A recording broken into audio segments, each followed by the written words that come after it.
கர்த்தருக்கே பிடிக்காத ஒரு சுபாவம் என்ன தெரியுமா? பரியாசம் பண்ணுதல். கர்த்தருக்கு பிடிக்காத ஒரு சுபாவம். உட்கார்ந்து பரியாசம் பண்ணி கிண்டல் பண்ணி, நம்ம உட்கார்ந்து மாமனார் மாமியார கிண்டல் பண்றோம், நம்ம உட்கார்ந்து அப்பா அம்மாவை கிண்டல் பண்றோம், அதை உட்கார்ந்து நம்ம பையன் பார்த்துட்டே இருப்பான். அதே தான் அவனும் பண்ண போறான். அடுத்து சிலர்லாம் பாத்தீங்கன்னா வீட்டுல உட்காந்துட்டு பாஸ்டரையும் ஊழியக்காரங்களையும் கமெண்ட் அடிப்பாங்க. உன் பையன் எப்படி தேவ பக்தியில வளருவான்?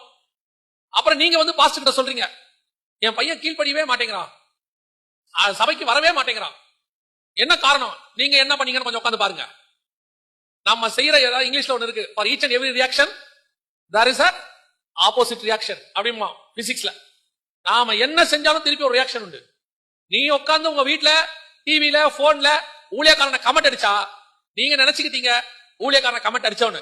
ஆனா அதை பாத்துக்கிட்டே உட்கார்ந்து இருக்கிற உங்க பிள்ளைகள் நாளைக்கு தேவபக்தி இல்லாதவர்களாய் மாறிடுவார். அவன் சொல்லுவான், அப்ப நீங்க சொன்னீங்களே அவர் பாருங்க அவன் கமெண்ட் அடிப்பான். ஏன்னா நீங்க அடிச்சிருக்கீங்க.